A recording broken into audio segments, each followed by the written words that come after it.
आज की कहानी है बेवकूफ़ पुजारी और चतुर जाटनी की। कहानी बहुत ही मज़ेदार होने वाली है। यह कहानी आस्था और विश्वास की एक ऐसी मोड़ पर पहुंचती है। पुजारी अपने आप को ठगा सा महसूस करता है। एक गांव में एक जाट रहता था। घर में पति पत्नी के अलावा कोई प्राणी नहीं था। फिर भी घर में दोनों में जब झगड़ा होता तो ऐसा लगता कि 150 लोग आपस में लड़ रहे हों। पति का रूठना अभी तक मिटता ही ना कि पत्नी रूठ जाती, और पत्नी का रूठना न मिटता तब तक पति फिर से रूठ जाता। बिना बात का झगड़ा और बिना बात का रूठना रोज रोज की बातें थी। दोनों कांसे के बर्तन की तरह आठों पहर झंझनाते रहते। दोनों एक दूसरे से तंग आ गए थे। गांव वालों का भी मानना था कि ये दोनों बनावटी लड़ते हैं, पर अपना मतलब निकालने में पूरे होशियार हैं।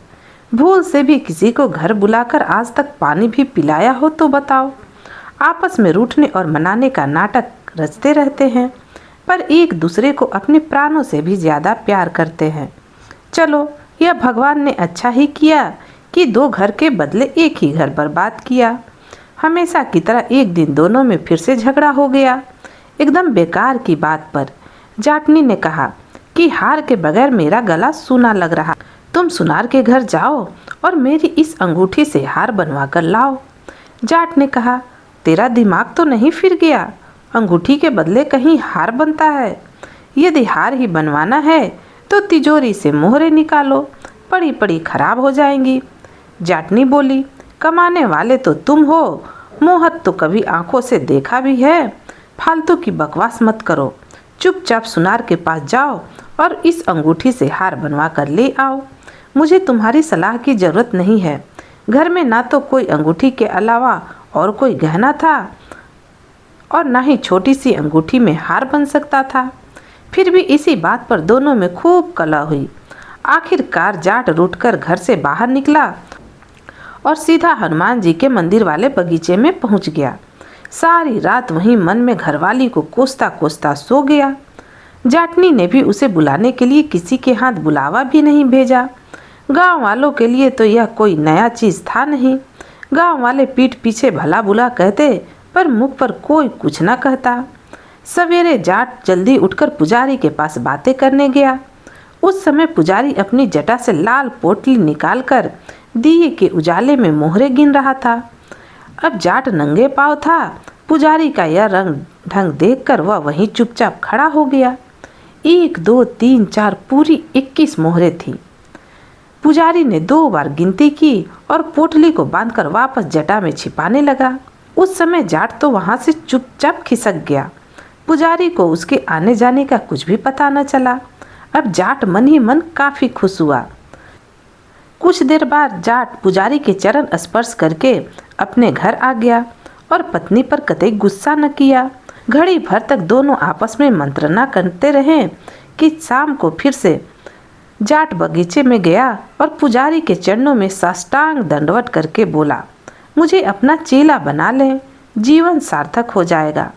पुजारी बोला, इस हनुमान जी के रमणीय बगीचे को छोड़कर स्वर्ग में भी जाने की इच्छा नहीं होती। जाट एक तक पुजारी को निहारते हुए कहने लगा, कल भी मैं आपको न्योता देने के लिए आया था, पर बगीचे की अनुपम छटा को देखकर कुछ भी होश न रहा। घर गया तो जाटनी ने फिर से भेजा है, आज ही शाम को अपनी चरण धूलि से मेरी कुटिया पवित्र करनी होगी। पुजारी तुरंत मान गया, मानो किसी के न्योते की प्रतीक्षा कर रहा हो। जाट के साथ रवाना हो गया। घर आने पर दोनों ने पुजारी के पैर धोए, पूरे आदर सत्कार के साथ स्वादिष्ट भोजन कराया। पुजारी ने भी डटकर हाथ साफ किया और दोनों को ढेर सारा आशीर्वाद दिया। इतने में जाट अचानक घरवाली की तरफ देखकर बोला, अरे अभी तो खिड़की में मोहरे पड़ी थी, तुमने तिजोरी में तो नहीं रख दी?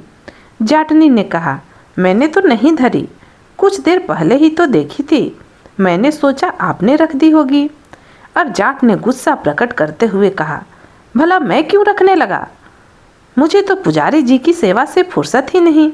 इन बातों का तुम्हें ध्यान रखना चाहिए। भीतर जाकर सभी जगह देखा, कहीं और रखकर तो नहीं भूल गई। भूलने की आदत तो तुम्हारी है ही। मैं तो तुमसे काफ़ी परेशान हो गया हूँ। जाटनी भी तड़क कर बोली, ध्यान तो खुद का रहता नहीं है और मुझ पर गुस्सा निकाल रहे हो। तुम जानो और तुम्हारी मोहरे जाने, मुझे कुछ भी नहीं पता है। दोनों की लड़ाई में पुजारी मन ही मन घबराने लगा। यह तो बहुत बुरा झंझट हुआ। जाट ने कहा, ठीक तरह पता लगाओ, नहीं तो मार मार कर कचुम्बर निकाल दूंगा। जाटनी ने भी दांत पीसते हुए कहा, ऐसे ही मर्द हो तो जरा मेरे को हाथ लगाओ। जाट तो यही मौका चाहता था। चोटी पकड़कर झटक दिया और वह जोर से चिल्लाई। आसपास के लोग इकट्ठा हो गए। जाट ने उन सभी को मोहरे वाली बात बताई और कहा, हार बनवाने के लिए लाल पोटनी में मोहरे बांधकर सुनार के यहाँ जा रहा था। सोचा कि पुजारी जी को अच्छी तरह भोजन खिलाकर जाऊं, फिर पोटली इसी खिड़की पर रखकर मैं तो पुजारी जी की सेवा में लग गया। अब पुजारी का कलेजा धक धक करने लगा। पड़ोसियों ने पूछा, क्यों पुजारी जी, आपने लाल पोटली खिड़की में रखी देखी थी? पुजारी अटक अटक कर बोला, नहीं बच्चा, हम पुजारी लोग मोहरों का ध्यान क्यों रखें? घर में यहीं कहीं पड़ी होगी, खोजने पर मिल ही जाएगी।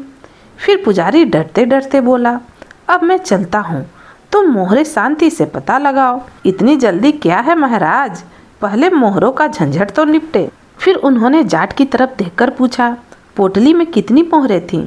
दोनों पति पत्नी एक साथ बोल उठे, 21 मोहरे थीं। 21 की संख्या सुनते ही पुजारी के समूचे शरीर से पसीना छूटने लगा। अनजाने में उसका हाथ जटा के ऊपर पहुंच गया। अब लोगों के मन में वहम हुआ तो उन्होंने भी जल्दी नहीं मचाई। उन्होंने जाट से पूछा कि तुम तीनों के अलावा कोई दूसरा घर में तो नहीं आया? जाट ने बीच में ही बोली, हल्ला सुनने पर आप सभी लोग तो आए हैं, उससे पहले तो किसी दूसरे मनुष्य ने इधर झांका तक नहीं। पुजारी की रंगत देखकर सभी ने उस पर शक किया, पर आगे बढ़कर बोले कौन? इतने में एक व्यक्ति बोला, जिस तरह पुजारी जी आप हनुमान जी के बगीचे में पूजा करते हैं इसलिए पुजारी कहलाते हैं, ठीक उसी तरह महाराज जी चोरी करने वाले को चोर कहा जाता है। हमें आप पर शक है। जटा की तलाशी लें तो आपको किसी तरह का ऐतराज तो नहीं? अब पुजारी के घुटने कांपने लगे। बोलना चाहा तो भी उससे बोला नहीं गया। दोनों हाथ जटा पर रखकर थूक निगलते हुए कहने लगा, सच मानो यह मोहरे तो मेरी हैं। सभी लोग एक साथ लपके और पोटली जटा के बाहर खींच लिया। वही लाल रंग की पोटली को खोलकर गिनती की तो पूरी 21 मोहरे थी। जाटनी ने कहा, देखो चंडाल की मति भ्रष्ट हुई है। इस पर अपने आप को हनुमान जी की पुजारी कहता है। चोर उच्चक्के की तरह पोटली छिनवाते इसे जरा भी लाज नहीं आएगी। लोगों ने पुजारी की खूब कसकर मरम्मत की, धक्के देकर घर से बाहर निकाल दिया। वह बहुत रोया गिड़गिड़ाया, पर कुछ भी सुनवाई नहीं हुई। धीरे धीरे मुश्किल से वह हनुमान जी के मंदिर के बगीचे तक पहुंच पाया। लोगों ने पति पत्नी को उलाहना दिया कि भला मोहरे जैसी कीमती चीज को भला यूं ही कोई रखता है, कुछ तो सावधानी बरतनी चाहिए। सीख उपदेश का गुब्बार झाड़ने के बाद सभी लोग अपने घर चले गए। दरवाजे को मजबूती से लगाने के बाद जाटनी बोली, तुम तो कह रहे थे कि अंगूठी से भरा हार कैसे गढ़ी जा सकती है। अब फटाफट जाओ और हार बनवा कर ले आओ। अब तो तुम जो कहो वही बात मुझे भी माननी ही पड़ेगी। कुछ दिन गुजरने के बाद जाटनी बोली, एक बार और बेचारे बेवकूफ़ पुजारी जी को न्योता देकर बुलाओ। एक बार और उससे अच्छी तरह आदर सत्कार के साथ उन्हें भोजन कराने की इच्छा हो रही है।